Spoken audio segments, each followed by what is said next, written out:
Well, for more on this, I'm joined now by Hady Amr, who's a former US Special Representative for Palestinian Affairs, currently with the Brookings Institute. Thank you very much indeed for taking the time to speak to us. Were you encouraged when you first saw the 20-point plan? Did you think to yourself, we're on the cusp of something really exciting here? Look, it's very important that we talk about how Prime Minister Netanyahu actually hopes to kill the Gaza deal that Trump forced him to accept.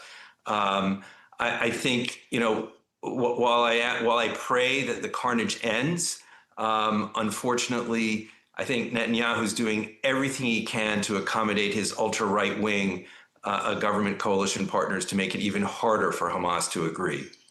So you're saying it would suit Prime Minister Netanyahu rather well if Hamas rejected this offer. Is that what you're saying? Look, I mean, he literally blew up a negotiating table in Qatar just a few weeks back. I think his right wing is placing severe conditions on this agreement. A full Hamas exit, Israel retains full security perimeter, zero involvement of the Palestinian Authority, language that effectively indefinitely postpones a Palestinian state, and even bigger loopholes for Israel. So and all of Netanyahu's mouthpieces are in the press talking about how, none of this will ever really happen and Israel will never really withdraw.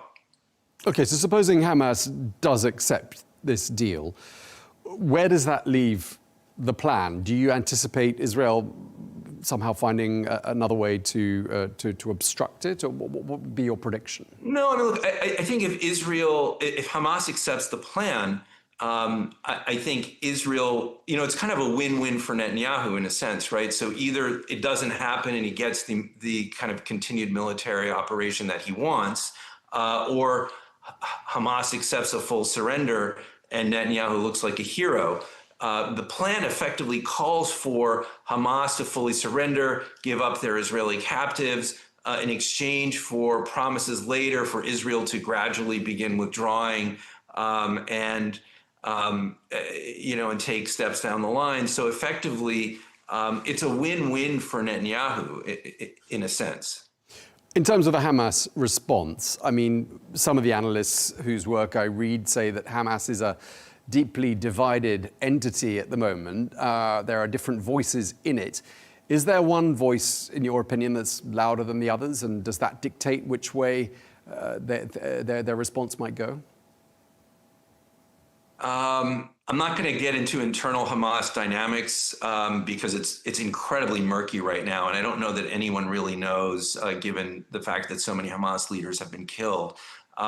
Certainly for the people of Gaza, right, who have suffered 65,000 deaths, 3% of the population, a per capita equivalent of 10 million Americans, I certainly hope the daily carnage ends in some way or another.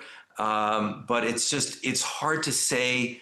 Look, I think Hamas is maybe pressed to accept the deal. I think Qatar, Turkey, Egypt, they're all squeezing Hamas in every way that they can to accept the deal.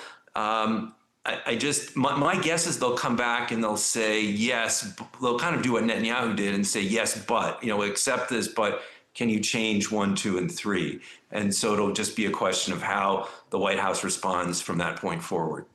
Right. So sort of a conditional acceptance is roughly where you see this heading. I mean, a lot of people we've spoken to have said, great idea, lots of momentum here in this 20-point plan, but it's light on detail. Do you see that as being a problem or actually an advantage? Because it's just, a first step, isn't it? It's not a comprehensive, conclusive deal. It is a framework for further negotiations, isn't it? It's both. It can be an advantage to get to a deal, but then it can be a disadvantage to maintain the deal. And so that's really the challenge, right? And again, the Palestinian people have suffered so much in these last 2 years, more than at any time in their modern history. And so in this, state of just excruciating pain that the Palestinian people feel, It's possible that Hamas will accept, and it's possible that the ambiguity is helpful.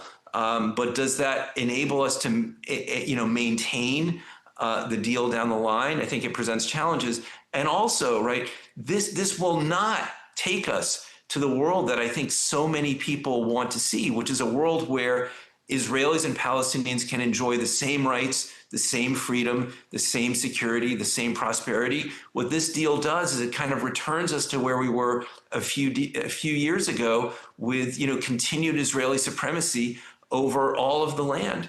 And that's ultimately not going to be sustainable in terms of a peace deal. Do you think one of the other issues with this deal is that there wasn't adequate, if any, to our knowledge, Palestinian involvement, let alone Hamas, but not even the PLO or the PA?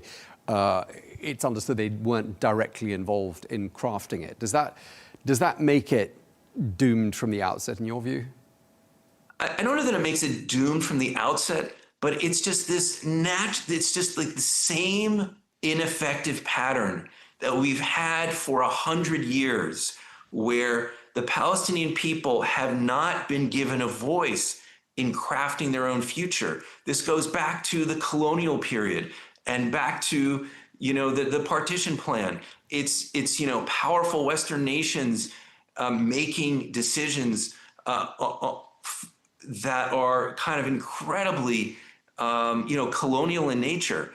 And so, yes, that's a challenge. Now, that said, right, the Trump administration did engage in conversations with key Arab countries, Qatar and Egypt, as well as Turkey.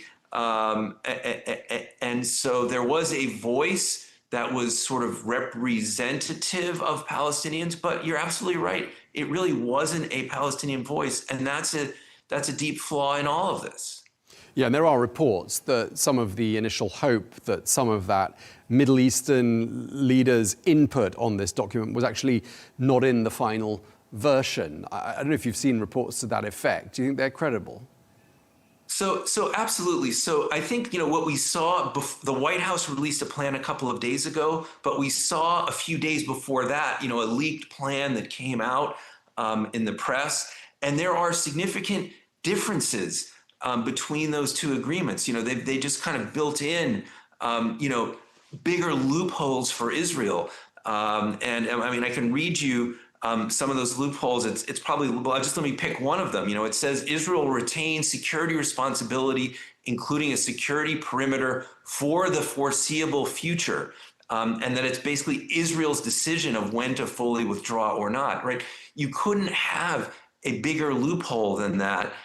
For Israel. Basically, it gives them the right to kind of indefinitely determine the future of Palestinian self-determination, dignity, sovereignty, and it goes on and on. So while there was input, Netanyahu essentially said, okay, I'll accept the deal, but with these changes. The White House accepted those changes. The Arab governments seem to acquiesce. Look, nobody. And it's important. Nobody wants to say no to Donald Trump, right? Look, he's a strong leader. He's also unpredictable. He's done things that people didn't expect that he would do, and so nobody wants to say no to Donald Trump. And sort of that's why both Netanyahu and the Arab states are going along.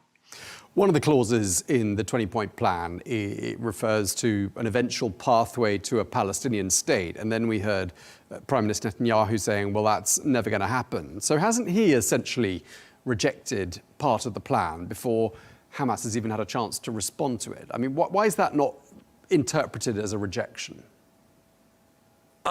So Netanyahu is a master communicator, right? He says yes to Donald Trump. He shakes hands. He does the press conference with him, and then he goes out immediately, right, and does video in Hebrew. So he does one thing in English and another thing in Hebrew. He does this video where he brags about Israel's minimal withdrawal, no to a Palestinian state, even though it's written in the deal.